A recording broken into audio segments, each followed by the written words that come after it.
Selon le docteur Matemouhini Gabriel, médecin au sein de la structure Butembo Fistula Hospital, le prolapsus utérin est une infection qui peut entraîner une déformation de la paroi vaginale. Dans les cas graves, elle peut entraîner la sortie de certains organes au-delà de la vulve. À l'occasion de cette campagne, l'hôpital procédera à des traitements chirurgicaux afin de redonner une chance de vie aux femmes touchées par cette pathologie.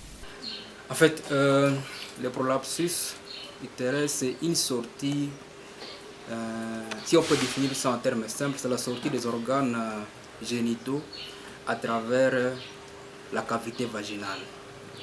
Et il peut s'agir soit de la vessie qui se prolapse au niveau de la cavité vaginale, soit de l'utérus qui sort par la cavité vaginale, soit du rectum qui sort par la cavité vaginale. Et la malade vous dira qu'elle est en train de sentir une masse au niveau de la cavité vaginale, soit quand elle se lève, ou quand elle tousse, ou quand elle soulève une lourde charge. La masse sort au niveau de la cavité vaginale.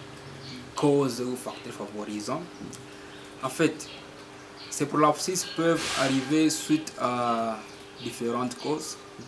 Ça peut arriver puisque la femme a accouché plusieurs fois et les ligaments qui soutiennent l'utérus et les autres organes du pelvis commencent à céder. Et là, les organes commencent à descendre au niveau de la cavité vaginale.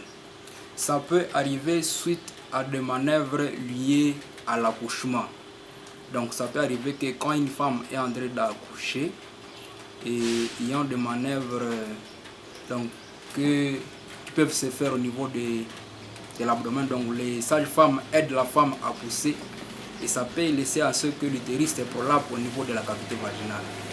Il y a aussi les femmes qui ont longtemps exercé les travaux lourds, donc qui soulèvent de lourdes charges. Ça peut favoriser le prolapsus utérin, mais aussi l'âge avancé de la dame. Donc nous savons que plus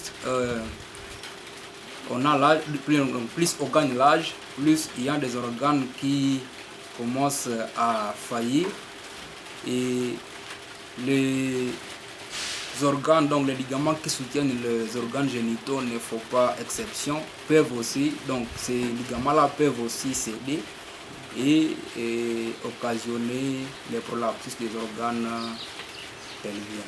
Le docteur Matemouhini Gabriel invite toutes les femmes concernées à se faire enregistrer pour bénéficier de ce programme de soins gratuits. Cette initiative vise à offrir une prise en charge médicale et à sensibiliser la population à cette problématique de santé publique.